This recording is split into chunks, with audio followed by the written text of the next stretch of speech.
Welcome to WMITV News, brought to you by Horn Auto Center on the West Deuce of Clubs in Show Low, the Chevy store that saves you more. Here's Laura Singleton. I'm Laura Singleton with the White Mountain Independent, coming to you from Show Low TV studio. Today we have with us Timber Mesa Fire and Medical District Chief Brian Savage.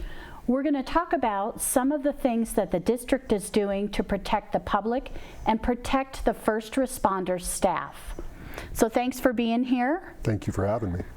One of the things that we wanted to first ask you is, during this pandemic with COVID-19, are you receiving more calls than you normally would? You know, when the news first broke about 3 weeks ago, we did kind of have a spike in call volume there.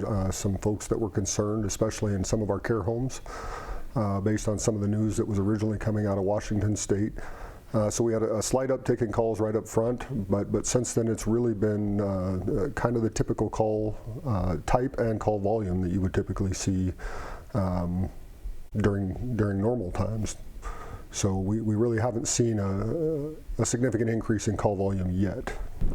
Pretty standard? Pretty standard for right now. Again, I kind of regard this as the calm before the storm. We do anticipate that it's going to increase here. And I hope we get a chance to talk about a little bit of what we might expect. Excellent.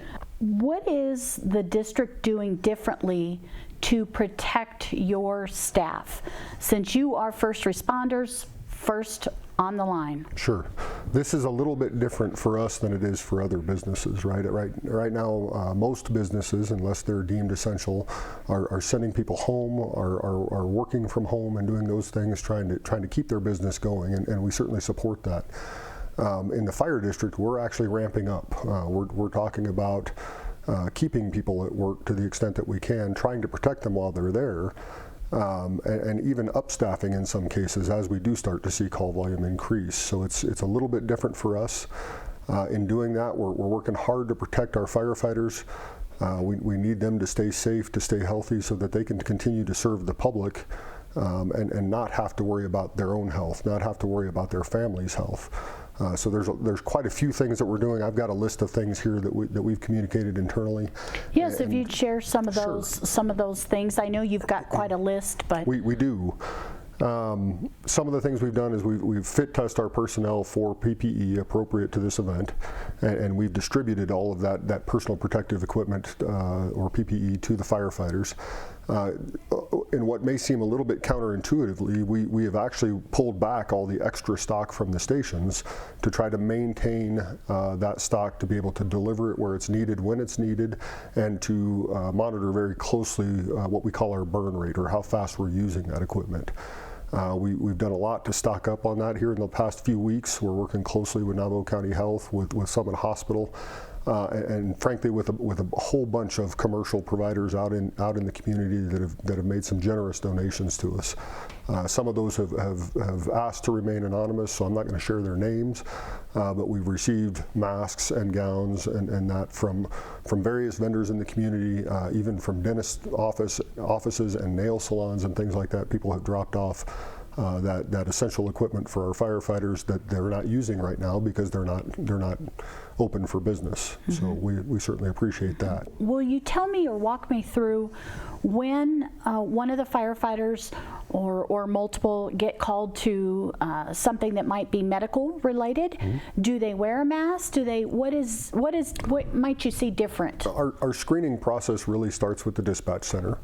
And the dispatch center is asking questions relevant to the COVID-19 disease process. So if somebody has the signs and symptoms, including a fever, if they've traveled out of the country, or if they've come in contact with somebody who is known or suspected to have COVID-19, that's when we start. That information is relayed to my firefighters as they respond, and then they will take the appropriate actions. We are trying to be very careful about how much PPE we use, so we limit our exposure.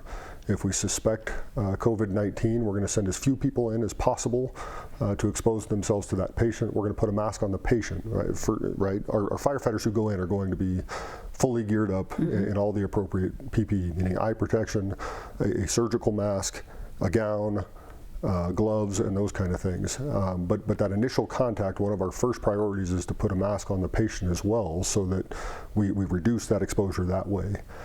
If then we can treat that patient with just that single firefighter, or maybe they need to call in another one to assist them, we're gonna do that with as few people as possible. And then we're going to move them to the hospital if it's appropriate, continuing to limit our exposure all the way, and also notifying the hospital before we arrive so that they can take the appropriate precautions as well. With some of your other We PPE. have actually, in an extraordinary move in my career, right? I've never seen this happen before, and I think that's probably true for a lot of us. We've actually shut down our fire stations to public access at this point. We're asking the public not visit the fire stations. And that is inclusive of the firefighter spouses. We don't want them coming to the stations. And in fact, if they show up, if they've got to drop something off to their spouse or their significant other, we would ask that they wait in the parking lot, the firefighter come out and get what they need, and then go back in. And we're trying to do that to limit not only the exposure to our firefighters and the fire station, but to limit the exposure to their families as well, right? We don't want them to take something home from the fire station and make their family ill. Exactly. So tell me, what are some of the reasons that members of the public visit one of the fire stations or the main office? Routinely, outside of this current pandemic, right, we have people stop by the stations all the time. It might be for directions, right? People generally associate firefighters with understanding the area that they're in and those kind of things, so they may stop and ask for how to get somewhere. Sometimes it's a medical problem, medical condition. Some people don't feel as comfortable dialing 911, and they just want to drive to the fire station and visit with the firefighters and get their problem solved that way. We're asking that they not do that, again, specifically so we can protect our firefighters. If you've got a medical emergency, dial 911, and our folks will come to you, and that way we have the opportunity to don the appropriate PPE and protect our folks from exposure. Discuss some of the reasons that people may come to the fire station versus calling 911. Tell me about blood pressure checks. Is that something also that people sometimes, they don't want to have to go to urgent care or the hospital? Sure. Maybe they think they're not at, it's not that severe. What should they do if they think they need? They can always call us. We do service calls to people's house all the time for emergency and non-emergency events. And so if somebody is of a condition where they need to have their blood pressure checked on a regular basis, or they're not feeling well and they think they need to have it checked, they can dial 911, and we're happy to come out to them for that as well. I think there's a certain amount of reassurance. Sure. By nature of a fire district being there. Is there anything that do people stop and ask questions if they see a truck out driving? Do they ask you questions because they feel like you might be the authority on something? Sure, and I think, and I would hope that we are a source of good information to the community. And again, ordinary times, I feel like I need to keep distinguishing between what is routine and what is going on currently. During ordinary times, we welcome those questions all the time, and people stop by the fire stations, they stop by our administrative offices, and they ask questions ranging from current healthcare issues to taxes to whatever's on their mind. We still want to be available to answer those questions, and we are available to answer those questions. I would encourage people right now to visit the website, to go to our Facebook page, and if you have specific questions, let's communicate that way for right now, and we will still work diligently to get you the information that you need. What is a message you want to send home?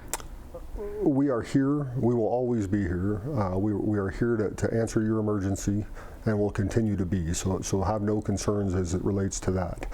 That being said, I would like to encourage the community to take very seriously this event, take very seriously the information that they're receiving from reputable sources, right, from the CDC, from the World Health Organization, or their local governments. This event is every bit as serious as it's been advertised. And so the social distancing, the stay at home, we have to go to work in order to protect the community. We're asking that people stay home in order to protect us.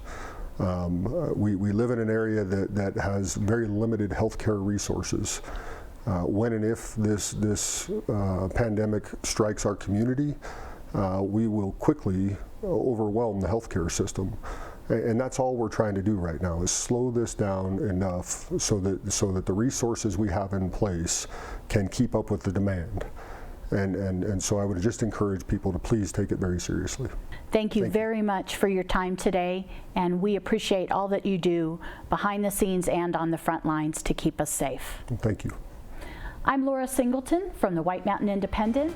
Thank you for watching on Sholo TV.